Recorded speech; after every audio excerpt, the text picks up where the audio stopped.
우리가 섬기는 하나님이 어떤 하나님인가? 하나님은 꿈을 주시는 분이신 것 같아요. 성경에 보면 하나님 만나는 사람 이야기가 창세기부터 계시록까지 쭉 나와 있는데, 만나는 사람마다 꼭 만나면 하나님께 얻는 게 있어요. 붙잡고 살아가야 할 꿈, 비전 꼭 다 얻은 것 같아요. 우리 믿음의 조상의 이야기서부터 그렇습니다. 아브라함, 갈대아 우르, 메소포타미아 문명이 꽃피었던 티그리스 강 하류에 살던 사람이에요. 근데 이 사람에게 문제가 있었어요. 어떤 문제가 있었냐 하면, 행복하게 살고 있었지만 인생의 황혼기가 되도록 아이가 없었습니다. 근데 그런 부부에게 하나님께서 찾아오세요. 그러면서 꿈을 심으세요. 아브라함아, 내가 지시하는 땅으로 이민 가라. 네가 살던 아비 친척 본토를 떠나서 내가 지시하는 땅으로 가라. 그러면 내가 너를 복되게 하겠고, 너의 이름을 창대하게 하겠고, 너로 하여금 큰 민족을 이루게 하겠다. 그리고 너로 하여금 다른 민족의 복이 되게 하겠다. 상상할 수 없는 꿈을 하나님께서 아브라함의 황혼기에 주세요. 안 붙잡을 수 있었지만 아브라함이 그 꿈을 붙잡고 말씀을 쫓아 새로운 삶을 향해서 75세에 자기 고향을 떠납니다. 모세에게도 마찬가지죠. 40세 혈기 실수 때문에 미디안 광야로 쫓겨가서 40년 동안 목자 생활하며 살았어요. 양치며 살았어요. 그렇게 삶을 끝낼 수밖에 없는 그런 시점에 하나님께서 찾아오세요. 그리고 하나님의 꿈을 나눠요. 모세야, 너희 민족이 지금 애굽에서 고생하는데 내가 가서 내 이름으로 내 백성을 구원해내야 되겠다. 너무 어려운 꿈이기 때문에 모세가 노할 수 있었지만, 하나님의 끈질긴 설득으로 모세가 그 꿈을 부여잡고 나머지 인생의 후반전을 달려가요. 그럼 나이 좀 이렇게 지극한 분에게만 하나님께서 꿈을 주시는 거 아니에요. 사무엘에게도 하나님께서 꿈을 주셨잖아요. 어린 소년인데 말씀이 희귀한 그런 시대에 이 사무엘이 태어나요. 기도하는 어머니 밑에서. 그 사무엘에게 하나님께서 찾아오셔서 꿈을 심어주세요. 내가 내 말의 대언자가 되어야 하겠다. 신약시대만 그러면, 구약시대만 하나님께서 꿈을 주시나요? 아니요. 우리 예수님도 꿈 주시는 예수님이시잖아요. 갈릴리에서 고기잡이 하던 베드로, 요한, 야고보에게 찾아오셔서 우리 예수님께서 꿈 주시잖아요. 길거리에서 세금 걷으면서 욕먹고 있었던 세리 마태에게 주님께서 찾아오셔서 꿈을 주시잖아요. 얘들아, 나를 따르거라. 내가 너희로 하여금 사람 낚는 어부가 되게 하겠다. 성경에 나오는 이야기가 다 꿈 얘기인데요. 오늘 마리아 얘기도 마찬가지예요. 갈릴리 이스라엘 북쪽 지방의 아주 작은 마을이에요. 5, 60명 정도 모여 사는 아주 작은 마을. 우리 식으로 얘기하면 그냥 차 타고 이렇게 지나가고 저기 마을 있네, 그리고 그냥 지나가야 되는 그냥 촌구석인데요. 거기 사는 한 처녀에게 하나님께서 방문하셔서 꿈을 심으시는 거예요. 엄청난 꿈이죠. 오늘 성탄의 이야기가 어떤 꿈입니까? 성령으로 잉태해서 아이를 낳게 하나님께서 계획하고 계신데, 이 아기가 보통 아기가 아니라 만국의 영향을 미치실 왕이세요. 나라를 세우시고 왕이 되실 건데, 이분이 세우시는 나라는 세상 나라처럼 망하지 않는다는 거예요. 영원토록 무궁한 나라, 그 나라의 왕을 하나님께서 세우시는데, 마리아, 네가 그 꿈을 가지고 그 꿈을 이뤄주렴. 꿈을 주시기 위해서 찾아오셨다. 인생이 붙잡고 살아가야 할 꿈, 이 꿈을 아직도 잡지 못한 사람은 꼭 하나님 만나셔서 생명을 정말 이렇게 다 드리고도 아깝지 않은 꿈을 꼭 붙잡고 사시길 주의 이름으로 축복합니다. 아멘 하신 분들이 꼭 기억하셔야 될 거 있어요. 근데 성경에 보면요, 하나님께서 주신 꿈은 그냥 공짜로 얻어지는 건 아니에요. 그 꿈을 하나님께서 주셨더라도 성취하기 위해서는 두 가지가 필요해요. 하나는 열정, 또 하나는 희생의 대가예요. 값을 치러야 돼요. 하나님께서 꿈을 주셨지만 값을 치르기 원치 않으면 그 꿈을 이룰 수가 없는 거예요. 어제 저녁에 제가 교회 이렇게 일 때문에 와서 보니까 우리 구마을의 어떤 촌이 성탄 파티를 하고 있었어요. 저는 사실 마을인 줄 알았어요. 엄청나게 많은, 제가 볼 때 어린아이까지 한 5, 60명 이렇게 모인 것 같은데, 그래서 가서 보는데 한 마을 17가정이라고 그러는데 어린아이까지 모이니까 그렇게 숫자가 많더라고요. 그래서 촌장님께 가서 제가 인사를 하고, 또 연말이기 때문에 1년 동안 얼마나 수고 많으셨는가 이렇게 위로했더니 집사님이 우리 촌원들은 너무나 착한 분들이라 저는 수고한 거 없습니다. 겸양으로 제 감사를 인사하시던데요. 왜 수고가 없었겠어요? 여러분, 하나님께서 우리에게 맡기시는 사역은 날선 칼 양면 같아요. 한편으로는 엄청난 기쁨과 축복이에요. 반대면에는 십자가예요. 고난이 있는 거예요. 치러야 할 값이 있는 거예요. 축복의 통로가 되는 것은 그렇게 쉽게 얻어지는 게 아니에요. 포기하지 않고 희생의 대가를 치러야 그 꿈은 우리가 붙잡을 수 있는 거예요. 여러분, 주님을 아직 정말 만나지 못하기 때문에 꿈을 붙잡지 못하신 분은 꼭 주님 만나시고, 특별히 이 성탄에 꼭 만나셔야 돼요. 성탄의 선물은 그냥 우리가 포장지에 쌓을 수 있는 선물이 아니에요. 강보에 쌓인 하나님이세요. 그 하나님 꼭 만나셔야 돼요. 그래야 우리가 붙잡고 살 수 있는 비전을 얻을 수 있고요. 비전을 갖고 계시더라도 희생의 대가와 열정으로 그 꿈을 향해서 달려가지 않으면 그 꿈은 이루어지지 않아요. 열심히 달려가셔서 정말 값어치 있는 삶 사시길 주 이름으로 축복합니다. 오늘 설교는 여기까지고요. 제 설교의 후반전은 특별한 손님이 해주실 거예요. 보통은 예화를 하지만 오늘은 실질적인 꿈을 가지고 달려가는 멋진 하나님의 사람을 여러분 강단에 모시고 이제 말씀드리려고 해요. 주보에 광고했고 지난주 제가 목회자 컬럼에 써서 더 이상 많이 소개하지 않고 모시려고 하는데, 모시기 전에 먼저 그냥 소개 영상을 아마 틀어주실 거예요. 영상으로 먼저 우리가 만나고 연이어서 세진군, 또 연이어서 어머님 모시고 자랑스러운 국가대표 수영선수입니다. 김세진 군 환영합니다.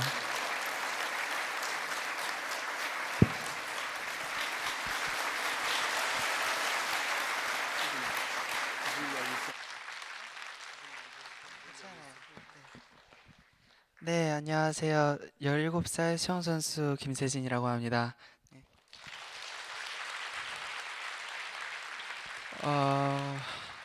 간증이라고 해봤자 아직 17년 2개월 산 아이의 이야기인데요. 저를 이야기하기 전에 저는 제 자신을 로봇다리 세진이라고 설명을 해요. 그럼 또 많은 분들이 물어보셨어요. 왜 많은 별명 중에 로봇다리 세진이라는 말을 쓰나요? 라고 물어보시길래 어렸을 때 굉장히 고민을 많이 했어요. 친구들이 너는 왜 나랑 달라? 왜 너는 다리가 로봇이야? 이런 말을 너무 수도 없이 들었기 때문에 어떻게 하면 나를 한 번에 남에게 이해시킬 수 있을까 생각하다가 제 다리가 로봇 같으니까 로봇다리 세진이라고 나를 설명하면 남도 나를 쉽게 이해할 수 있지 않을까 생각해서 로봇다리 세진이라고 부르는 걸 좋아합니다. 저는 지금 이제 97년생, 여기 나이로 17살인데요. 대한민국에서 지금 대학교 3학년을 올라가는 과정을 지금 하고 있습니다. 사람들이 가끔 놀라시는 게 왜 그렇게 어린 나이에 대학을 들어갔어요? 라고 물어보시면서 놀라시는데, 한국이라는 나라에서 제가 온전하게 학교를 다니기가 굉장히 힘들었어요. 어느 학교에서는 오늘 입학하고 내일 전학 가라 퇴학시키시는 학교도 수도 없이 있었고, 그것 때문에 또 저희 어머니가 많은 학부모님들한테 수천 통의 손편지를 쓰셨어요. 그런데도 다 또 내일 되면 전학 가라고 하시더라고요. 이렇게 수차례 학교를 전학을 가서 힘들게 초등학교를 졸업을 하고 중학교에 들어갔는데 너무 좋았어요. 교복을 친구들과 함께 맞추는데 기분이 굉장히 좋더라고요. 나도 이제 중학생이구나. 나도 이제 초등학생이 아니구나. 그런 기쁜 마음으로 교복을 맞췄는데 저희가 장애인이라는 이유로 운동선수라는 이유로 학교에서 사고로 죽어도 학교에 책임을 묻지 않겠다라는 각서를 쓰라고 하시더라고요. 그 각서를 쓰고서도 학교에 입학을 했어요. 그런데 저희가 시합을 나갈 때마다 학교에서 인정을 안 해주시고 그리고 체육 시간 때 이제 기말고사 대체로 시험을 봤는데 축구를 보시더라고요. 근데 체육 점수를 빵점을 주셨어요. 축구를 못한다는 이유로. 그래서 도저히 이렇게 내가 공부해서는 아무것도 내가 하고 싶은 걸 할 수 없겠구나 생각해서 정말 친구들처럼 평범하게 학교를 다니고 싶었지만 마음을 결심하고 학교를 그만뒀습니다. 교복을 버리고 다음날 아침에 눈을 떴는데 친구들이 베란다 너머로 등교를 하더라고요. 그 모습을 보면서 하염없이 울었어요. 나도 그냥 저 아이 중에 한 명일 텐데 나는 왜 저렇게 평범하게 살지 못할까? 왜 내가 이 길을 택했을까? 그렇게 막 눈물이 나더라고요. 한참을 울다가 생각한 게 이렇게 울어선 답이 안 나겠다. 내일도 이럴 거잖아. 그러니까 오늘부턴 울지 말자. 새우 잠을 자더라도 내게 주어진 환경에 눈을 감고 목표에 눈을 뜨고 고래 꿈을 꿔보자. 정말 머리가 안 좋았는데 하나님께서 능력 주셔서 중학교 과정을 4개월 만에 졸업하고 고등학교 과정을 3개월 만에 졸업해서 일찍 졸업한 김에 대학도 일찍 가서 더 빨리 더 많은 걸 배우자 엄마한테 말씀을 드렸더니 다 좋다. 대신 장애인이라는 계급장 떼고 남들과 공평하게 맞서서 들어가라. 그래서 운도 좋았지만 열심히 노력해서 지금 성균관대학교 4년 장학생으로 공부 중입니다.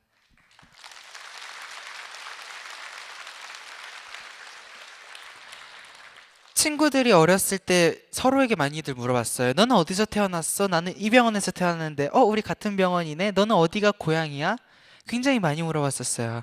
근데 친구 한 명이 저에게 물어보더라고요. 세진아, 너는 어디서 태어났어? 너는 어디가 고향이야?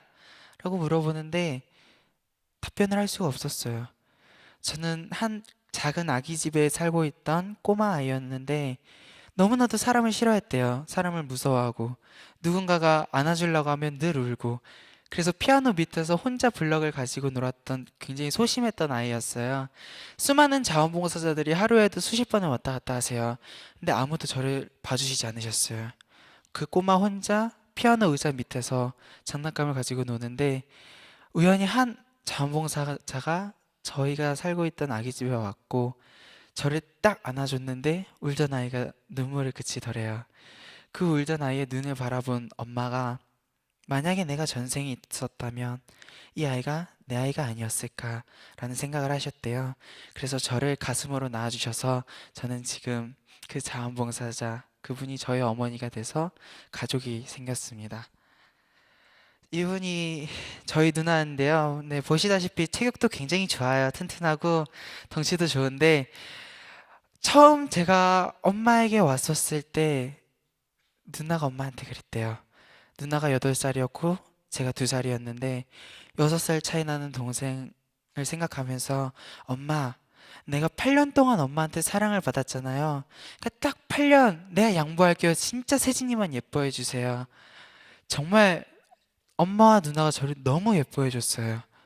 그리고 8년이 지나고 나선 좀 싸우기는 하지만 그래도 여전히 저를 예뻐해 주는 누나인데 이 누나가 저희 집은 아버지가 계시지 않아서 엄마가 낮에는 저를 돌봐야 했기 때문에 밤에 할 수 있는 일을 찾으셨어요. 그래서 세차장에서 일하시고 대리운전하시고 주말엔 베이비시터까지 하시면 누나가 등교하는 시간에 못 맞춰오는 거예요. 그럼 누나가 어린 동생을 집에 두고 갈 수가 없어서 포대기에 저를 업고 학교 가방을 앞으로 메고 그리고 등교를 해요. 그럼 친구들이 다 손가락질했대요. 야, 은하 동생 완전 징그러워. 쟤 동생 왜 저래? 쟤랑 놀지 마. 온갖 비난과 야유를 손가락질을 보냈는데 그런 동생 상처받을까 봐 저를 안고 화장실에 가서 울었대요. 수업 시간이 되면 그래도 선생님이니까 위로의 한마디 편들어 주지 않을까 수업 시간에 들어갔는데 선생님이 그러시더래요. 야, 60년대 드라마 찍냐? 해놓고 와. 그럼 또 울면서 저를 집에다가 엄마에게 맡기고 또 동생 포대기에 업고 학교 데려갔다고 엄마한테 혼나는, 그러고도 제가 좋다고 말하는 그런 누나입니다.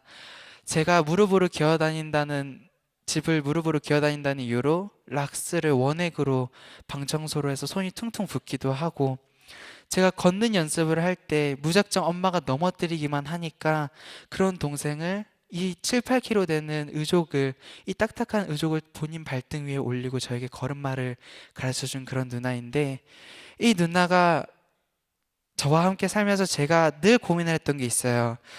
결혼을 어떻게 하지? 누나 상당히 체격이 좋거든요. 외모는 결혼에 있어서 가장 중요한 거라고 생각을 했었는데 능력만 되니까 가더라고요.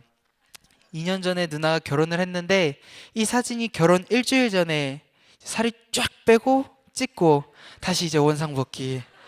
네. 그렇게 독한 누나입니다. 이 누나가 결혼을 하면서 매형한테 딱 한 가지 조건을 걸었대요. 내 동생을 업고 목욕탕에 갔다 와 주세요. 저희 집에 아버지가 없어서 또 제가 다리를 빼면 휠체어를 타고 다녀야 돼서 한 번도 목욕탕을 간 적이 없어요. 그래서 저를 데리고 목욕탕을 가실 남자가 누나가 필요했던 거예요. 그래서 매형한테 부탁을 했는데 매형이 그 당시 콩깍지하셨는지 저를 데리고 가더라고요. 근데 누나가 그랬대요. 절대 내 동생 땅바닥에 내려놓지 말아주세요. 내 동생 다쳐요. 그리고 우리 엄마가 너무 싫어해요. 목욕탕에 갔는데 계속 안고 있는 거예요. 탕에 들어갔는데도 계속 안고 있는 거예요. 남자 둘이. 좀 그렇잖아요. 매형 저 좀 내려주세요. 안 돼, 너희 누나 절대 내려놓지 말래. 너 다친대. 매형 저 수영선수예요. 물에선 안 빠져 죽어요. 그렇게 남의 눈치 보지 않고 저를 예뻐해주는 든든한 매형들 생겼고요. 저희 집에 처음으로 생긴 남자예요. 저희 집은 엄마, 누나 둘, 심지어 집에 개까지 여자여서 집에 싸움이 나면 저는 그냥 가만히 있어야 됩니다. 근데 저의 편을 들어줄 수 있는 그런 든든한 형이 생겨서 너무 좋고요. 누나가 결혼을 하면서 독립을 하면서 이사를 갔어요. 방 하나를 제 방으로 꾸며놨더라고요. 언제든지 엄마와 싸우면 누나 집에 와서 편히 쉬라면서 그 방을 만들었는데 사춘기 나이에 그 방을 자주 사용했습니다. 사람들이 제가 엄마와 함께 길을 지나가면 손가락질 하셨어요. 잘못한 것도 없는데 그냥 눈에 보이면 손가락질 하면서 얘기하셨어요. 쟤는 거짓말해서 착하게 안 살아서 엄마 말 안 들어서 저렇게 다리도 없이 불쌍하게 피노키오로 태어난 거라고. 심지어 어떤 어머니가 그랬어요. 저는 늘 딱 한마디를 원했거든요. 저 아이는 단지 너와 생긴 것이 다른 거야. 많은 걸 할 수 있는 아이일 거야. 그 말을 원했는데 딱 다른 어머니가 저를 보면서 본인 아이에게 딱 잘라 얘기하시더라고요. 봤지? 너 엄마 말 안 들으면 저렇게 다리 잘라. 엄마 말 잘 들어. 어린 나이에 그게 너무 큰 상처였어요. 하나님, 나 잘못한 거 없는데? 난 그냥 엄마와 길을 가고 있는데 왜 사람들은 나에게 욕을 해요? 매일 밤 울면서 기도했어요. 하나님, 나 거짓말 안 할 거예요. 착하게 살 거예요. 엄마 말 잘 들을 거예요. 그러니까 사람이 되게 해주세요. 친구들이 매일 그랬어요. 너는 거짓말해서 착하게 안 살아서 피노키오로 태어난 거래. 넌 사람 아니래. 저의 4살 꼬마가 꿨던 첫 번째 꿈은 사람이 되고 싶었어요. 그래서 매일 밤 울면서 기도했는데 앉아서 바라봤던 세상은 너무 높고 외로웠어요.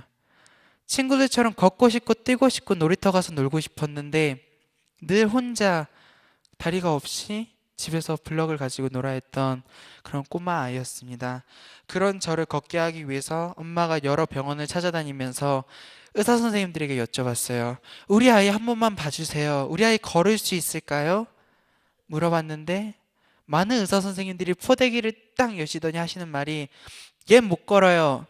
뱃속에 있을 때 의사 얘기 안 해줬어요? 엄마 돈 많아요? 돈 많으면 좋은 휠체어 하나 사주세요. 저희 집이 굉장히 힘들게 살았을 때였어요. 아침에 일어나면 머리가 얼 정도로.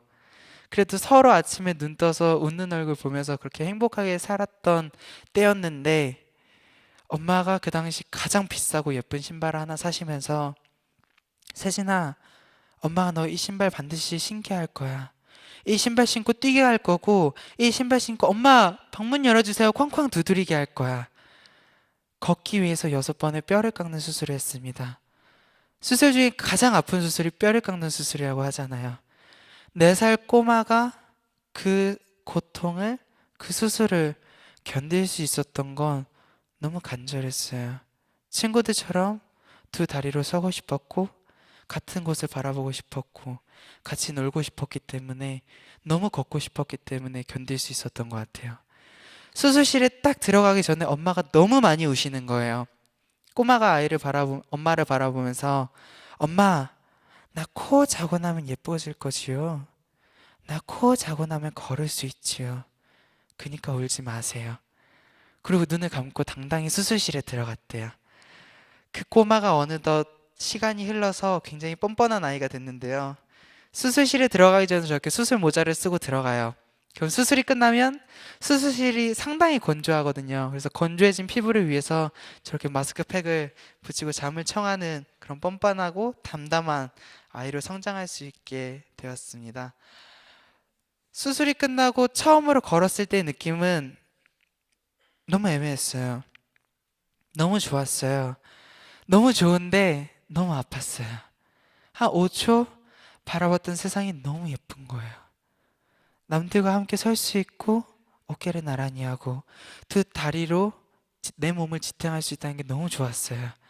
근데 그 순간 바늘 100개로 다리를 푹 쑤시는 듯한 그런 통증이 있었는데 그래도 너무 좋았어요. 그 5초 바라봤던 세상이 너무 좋아서 더 보고 싶어서 10초, 1분, 1시간 그리고 지금 이렇게 설 수 있고 걸을 수 있게 되었습니다.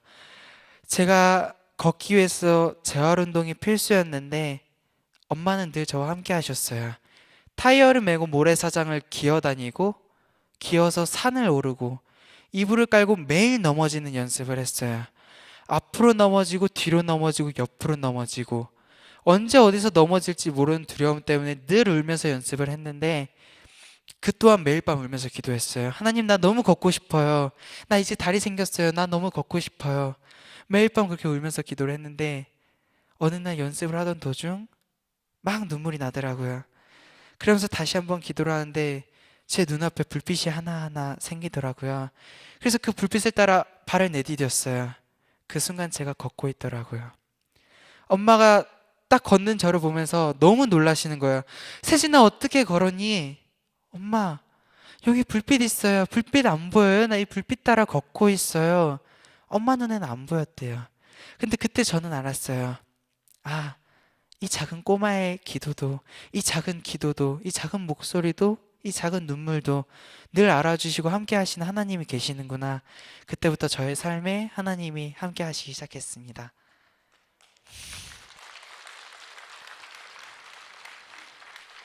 제가 처음 걷고 난 후로 엄마가 저에게 해주신 말씀이 있는데 제 삶에 있어서 가장 명대사인 것 같아요. 수진아, 엄마는 너가 걷는 거 중요하지 않아. 너가 걷다가 넘어졌을 때 다시 일어날 줄 아는 게 중요해. 안 다치는 게 중요해. 엄마는 너가 안 다쳤으면 좋겠어. 그리고 다시 일어날 줄 알았으면 좋겠어. 혹여 못 일어날 경우 누군가에게 손을 내밀 줄 아는 사람은 말이야, 겁이 있는 사람이 아니라 힘없는 사람이 아니라 지혜롭고 용기 있는 사람이야. 너도 그렇게 손을 내밀 줄 아는 용기 있는 사람이 되어주면 좋겠어 라고 얘기를 해주셨습니다. 걷고 난 후로 다양한 것에 도전했는데요. 축구, 승마, 라틴 댄스, 볼링, 골프, 드럼, 정말 하고 싶다는 건 다 하게 해주셨어요. 엄마, 나 이거 하고 싶어요. 가자. 엄마, 나 이거 하고 싶어요. 그래, 가자. 제가 하고 싶다는 건 돈이 없지만 집을 팔아가면서까지 아픈 엄마가 링거를 맞아가면서까지 꼭 하게 해주셨어요. 내일 되면 누군가에게 거절당하면 말할 용기 잃어버릴까봐 그렇게 하고 싶다는 건 다 하게 해주셨는데 그렇게 배운 승마는 말에서 2번 떨어지고 그만뒀고요. 너무 아프더라고요. 그리고 라틴 댄스는 파트너였던 이쁜 누나가 그만두고 힘 빠져서 같이 그만뒀습니다. 어린 아이가 느낀 거였지만 인생 살면서 파트너가 참 중요한 것 같아요. 이쁘면 더 좋고요. 한 번은 10km 마라톤을 완주한 적이 있어요. 이 마라톤을 완주하면 4천만 원 가량의 리프트가 장착된 자동차를 상금으로 주시겠다 하시더라고요. 엄마가 내심 깊은 고민을 하셨대요. 이 4천만 원을 어디에 쓰면 잘 썼다는 소리를 들을까? 행복한 고민을 하시는데 제가 10km를 힘들게 끝내고 MCV 딱 물으시더라고요. 세진군, 이 차와 이 상금을 어디에 쓰실 건가요? 라고 물어보시길래 한치의 망설임도 없이 얘기했어요. 저는 이 차를 장애인 야학에 기증하겠습니다. 엄마가 순간 저를 짝 찌르보시더라고요. 네, 하지만 그 꼬마에게는, 우리에게는 비록 폐차 직전의 자동차이지만, 비록 그 차라도 있어서 내가 가고 싶은 곳을 갈 수 있지만, 정말 움직이고 싶고 배우고 싶은데 못 움직이시는 분들에게 이 차가 꼭 필요하겠구나 생각해서 기쁜 마음으로 기증을 했습니다. 하나님께서 저에게 주셨던 마음은 내가 갖고 있음에 행복하기보다 내가 갖고 있음에 나눌 수 있는 큰 행복을 가르쳐 주셨던 것 같아요. 한 번은 이제 많은 분들 앞에서 닉 보이치치 혹시 아시나요? 두 팔과 두 다리가 없으신데 많은 것을 이루어내신 분이신데, 이분과 함께 이야기를 하는 자리가 있었어요. 이제 그 기회가 있었는데 본인이 처음 수영을 배울 때 얘기를 해주시더라고요. 아버지가 욕조에 물을 받아서 머리를 받들고 둥둥 띄워주셨대요. 정말 사랑스러운 이야기잖아요. 근데 질투나서 한마디 했어요. 와, 부럽네요. 우리 엄마는 그냥 물에 던졌는데. 지금의 저는 수영 선수인데, 제가 수영을 하게 된 계기는 재활 운동 때문이었어요. 가장 무리가 없고 부상이 없었던 게 수영인데, 무리라고 하면 질색을 할 정도로 싫어했던 꼬마 아이였습니다. 두 다리가 닿지도 않고 자꾸만 가라앉으니까, 숨을 못 쉬니까 너무 무서운 거예요. 엄마가 저를 던지시면서 하셨던 말이, 세진아, 몸에 힘을 빼. 그러면 뗄 수 있을 거야. 물론 여전히 가라앉긴 하지만 그래도 서서히 떠오르는 저를 보면서, 아, 내 삶도 이러지 않았을까? 내가 너무 힘을 주고 있어서 자꾸만 가라앉지 않았을까? 자꾸만 내 스스로 나를 어두운 곳에 가두지 않았을까? 내가 힘을 빼면 하나님께서 나를 띄워 올려주실 텐데, 하나님께서 나를 올려주시고 나를 이끌어 주실 텐데, 내가 너무 내 스스로에게 겁먹어서 힘을 주지 않았나, 이런 생각을 합니다. 제가 지금껏 수영을 하면서 너무 좋았던 건 자유로움인데요. 이렇게 7, 8kg가 되는 다리를 하지 않고도 내 몸을 물에 맡기고 팔 한 번만 저으면 갈 수 있다는 게 금붕어가 바다를 헤엄치듯한 그런 느낌이었어요. 그런 자유로움이 좋아서 수영을 시작했는데, 2012년 런던 올림픽을 준비할 때 저 또한 그 런던 올림픽을 준비했던 아이였습니다. 많은 분들이 저를 보면서 얘기하셨어요. 사랑한다, 축복한다.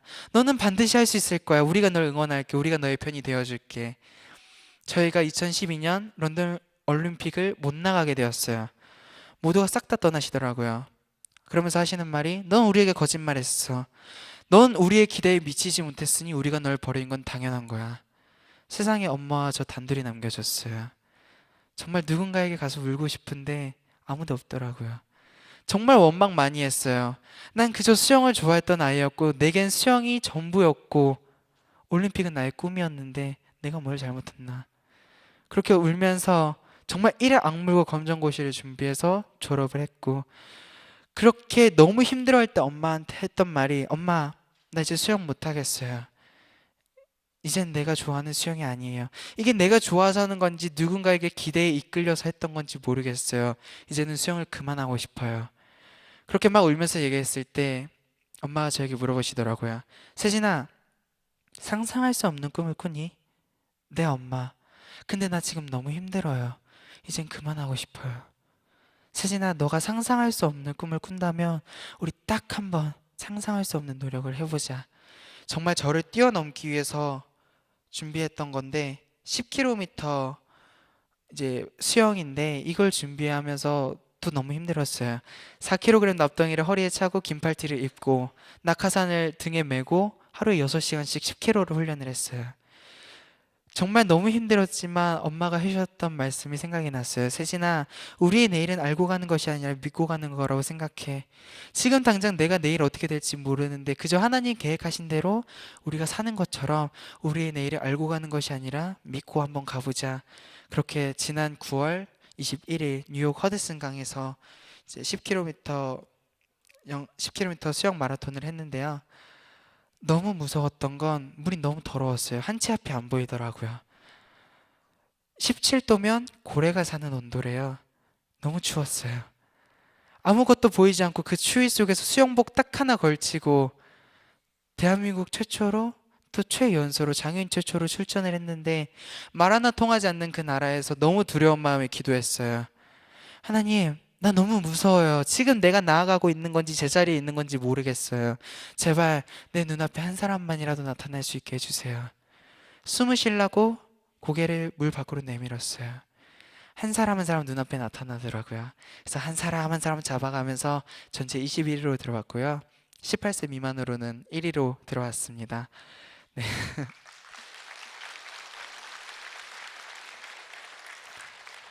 사실은 저희가 10위 안으로 들어왔었어요. 근데 이게 또 수영 터치패드를 찍는 것과는 달리 키를 반납을 해야지 등수를 인정해주는 시합이었는데 한국 분들이 의외로 많이 응원을 와주셨더라고요. 그래서 기쁜 마음에 한 분 한 분 인사드린다고 오지랖히다가 21위로 들어왔습니다. 또 한국 사람은 인사성이 밝아야 된다고 많이들 좋아해 주시더라고요. 살아가면서 참 다리라는 게 중요한 것 같아요. 저에게 있어서 두 다리로 설 수 있고 걷게 해줄 수 있는 다리가 될 수도 있고 깊은 강을 건너는 다리가 될 수도 있고 또 멋진 희망의 다리가 될 수도 있는데 지금 저는 한 꼬마 아이의 다리가 되어주고 있습니다. 이 아이는 인도네시아의 물도 전기도 잘 들어오지 않는 섬나라에 살고 있는 아이예요. 이 아이가 오토바이 사고로 오른쪽 다리가 부러졌어요. 아이 엄마가 아이를 무당에게 맡겼고 무당이 아이의 다리에 대나무 이파리를 감싸서 다리가 썩어서 절단을 할 수밖에 없었어요. 그때 이 아이가 하나님을 처음 만났는데 처음 했던 첫 번째 기도가 나는 튼튼한 다리와 튼튼한 형이 갖고 싶어요 라는 기도였는데 그 당시 저는 컴패션 이제 구호단체를 사진전을 놀러 갔는데 많은 분들이 아이들을 후원하고 계시더라고요. 그래서 내심 저도 아이를 후원하고 싶어요. 어떤 아이를 후원하고 싶니? 사연에다가 딱 4개 짰었어요. 아픈 아이. 그 사연이 미국으로 전달돼서 넬디와 제가 딱 만난 거예요. 넬디를 찾아갔는데 넬디가 굉장히 실망을 했더라고요. 본인보다 더한 장애인이 와가지고 자기 형이라고 얘기를 하니까 굉장히 실망을 했다고 하는데 저와 함께 수영을 하면서 본인의 꿈이 바뀌었대요. 처음 꿨던 꿈이 나는 목사님이 되고 싶어요 라는 꿈이었는데 저와 함께 수영을 하고 수영선수가 되고 싶어요 라고 저에게 얘기를 하시더라고요. 한국 돌아와서 목사님들한테 많이 혼났어요. 그냥 목사님 하게 냅두지 왜 수영선수 하게 했냐고. 그치만 그 아이가 저를 만나고 많은 것이 바뀌었는데 이게 그 아이와 저의 이야기입니다.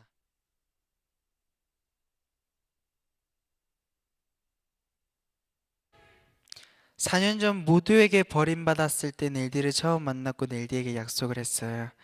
넬디야, 내가 너의 형이 되어줄게. 올림픽 금메달리스트가 되어서 너에게 누구에게라도 자랑할 수 있는 든든한 형이 되어줄게. 기도를 하고 올림픽을 못 나가게 되고 4년이 지나서 대학생이 돼서 넬디를 찾아갔어요. 넬디야 미안해 형아 약속을 못 지켰어. 근데 넬디야 그러더라고요. 아니에요. 나는 괜찮아요. 얘기를 하는데 순간 울컥했어요. 나는 이 아이에게 올림픽 금메달리스트 형이 되어주겠다고 했는데 이 아이는 그저 내가 본인의 형이구나. 내가 올림픽 선수라서 자랑스러운 게 아니라 그냥 본인의 형이어서 좋은 거구나. 그걸 너무 감사했는데 넬디를 찾아와서 다시 한번 물었어요. 넬디야, 너 형을 안 만났더라면 지금쯤 어떻게 살고 있을 것 같아? 라고 물었는데 넬디가 나는 형을 안 만났더라면 지금쯤 잠을 자고 있을 거예요. 근데 나는 형아를 만나고 꿈이 생겼어요. 넬디의 꿈은 또 한 번 변해서 또 한 번 성장해서 지금은 의사 선생님이 되어서 더 많은 아픈 아이들을 고쳐주고 싶다고 얘기를 하더라고요. 그래서 넬디에게 그랬어요. 넬디야, 너 의사 선생님 되려면 공부 열심히 해야 돼. 그랬더니 막 저한테 자랑하더라고요. 본인이 학교에서 5등을 한대요. 그래서 와 정말 대단하다 해갖고 학교가 몇 명이냐고 물어봤어요. 10명이더라고요. 그래도 그 아이의 꿈을 믿고 계속 기도를 했는데 어느 날 저에게 편지가 왔어요. 형아 나 반에서 2등 했어요. 이제 나 중학생이 돼요. 참 감사한 건 말이 통하지 않아도 마음이 통할 수 있다는 것에 감사했고 또 하나는 그저 오늘 내 흘린 눈물과 땀방울이 내일의 나를 살게 하는 내일의 누군가를 살게 하는 연료가 될 수 있구나 너무나도 감사했습니다. 어렸을 때 엄마에게 여쭤봤어요. 지금도 가끔 물어봐요. 가끔 불평불만이 생기면 엄마 왜 나는 장애인이에요? 왜 나는 이렇게 태어났어요? 왜 하나님은 나한테 다리를 안 줬어요? 왜 나는 저걸 못해요? 왜 나는 이거밖에 할 수가 없어요? 왜 나는 남들과 달라요? 매일 울면서 물어봤었어요. 엄마가 저에게 해주셨던 말씀이, 세진아, 엄마는 내 아들이 어떻게 생겼는지 중요하지 않아. 너가 어떻게 살아갈 것인지, 어디로 갈 것인지, 또 누구와 함께 갈 것인지가 더 중요하다. 저희 누나는, 동생아, 너에게 없는 게 뭐지? 누나, 나는 있잖아. 오른손도 없고 왼발도 없고 두 다리도 없어. 나는 이것도 할 수 없고 저것도 할 수 없어. 왜 나는 이렇게 태어났어? 누나 그러더라고요. 세진아, 너의 몸을 이루는 수천만 가지 중에 너에게 없는 건 단지 그 세 가지야. 너에게 그 세 가지가 없는 이유는 앞으로 세 배의 사랑을 받기 위함이다. 라고 얘기해주는 든든한 가족이 있기 때문에 지금의 제가 있을 수 있었던 것 같습니다. 지금까지 올해 저의 목표였고 또 해내었고 앞으로의 저의 목표인데, 지난 8월 달에 외국인 대학생들을 대상으로 영어를 한 번도 배운 적이 없는데 성공적으로 영어로 이제 간증을 하는 시간이 있었는데 성공적으로 마쳤고요. 그리고 올해 인천 아시안 게임에서 은메달 땄었고요. 많은 분들이 또 물어보셨어요.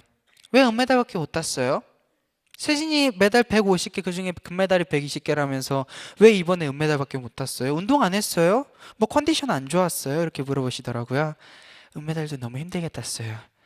저희가 등급이 올라가면서 정말 동메달 따는 것조차도 너무 힘들 정도로 지금 그렇게 수영을 하고 있는데, 그래도 어깨에 부상, 어깨에 돌이 쌓여가면서까지, 그게 근육이 다 긁어가면서까지 더 무리하면 평생 어깨를 못 쓴다고 할 정도로 그런 소리를 들어가면서까지 포기하지 않고 나갔던 시합이었어요. 0.1초 안에 100명이 들어와요. 그 중에 1, 2, 3위가 갈려지고 1등을 할 때는 정말 대단해요. 어떻게 그렇게 했어요? 너무 존경스러워요. 너무 힘들었죠. 근데 3등을 했는데, 더 열심히 했는데 3등을 할 경우 왜 그거밖에 못했어요? 왜 이번엔 금메달 못 땄어요? 운동 안 했어요? 세진이 운동 더 해야겠네. 비수를 박으시더라고요. 그치만 제가 좋아했던 그 수영 잊지 않기 때문에, 그 자유로움 잊지 않기 때문에 그렇게 포기하지 않고 수영을 계속 하고 있습니다. 제가 2038년 만 40살이 되는 해에는 IOC 요인 되고 싶습니다. 저는 분명 되고 싶습니다라고 얘기했습니다. 많은 분들이 내가 너 40살 때 IOC 요인 되나 안 되나 지켜볼 거다. 내가 그것 때문에라도 오래 살 거다라고 얘기를 하시는 분들이 계시는데, 그냥 되고 싶다. 그 꼬마의 작은 꿈을, 그 커질 꿈을 믿고 응원해 주셨으면 좋겠습니다. 네.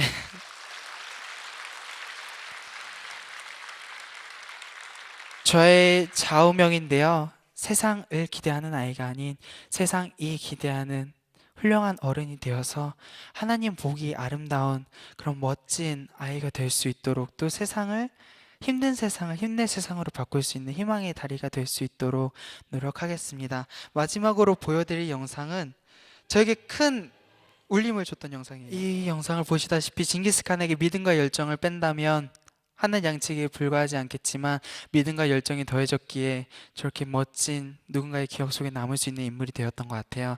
지금의 저의 삶도 믿음과 열정을 뺀다면 그때 그 피아노 의자 밑에서 장난감을 혼자 가지고 놀던 아이에 그쳤겠지만, 믿음과 열정 그리고 가족이 있었기 때문에, 또 저를 사랑해 주시는 하나님이 계셨기 때문에 이렇게 이 자리에 서서 많은 분들 앞에서 간증을 할 수 있게 된 것 같습니다. 감사합니다. 네.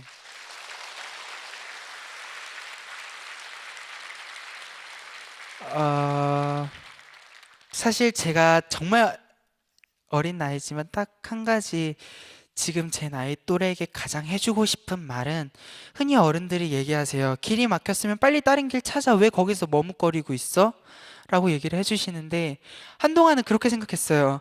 우리는 인생을 살면서 여러 가지 후레쉬를 들고 살아야 된다. 이 길이 막혔을 때 다른 길을 비추어 볼 수 있는 희망, 그리고 그 꿈, 그것들이 후레쉬가 되어서 길을 비출 수 있어야 된다라고 생각을 했는데, 딱 한 가지 하나님께서 명쾌한 답을 주시더라고요. 길이 막혔으면 뚫어라. 너만의 길이 될 것이고, 시간이 지나면 그 길에 또 다른 누군가의 길이 될 것이다 라는 말씀을 주셨는데, 정말 막힌 길이 있더라도 많은 친구들이 본인만의 길을 만들고 시간이 지나 그 길이 또 다른 누군가에게 길을 열어줄 수 있는 멋진 길이 되어줄 수 있으면 좋겠습니다. 감사합니다.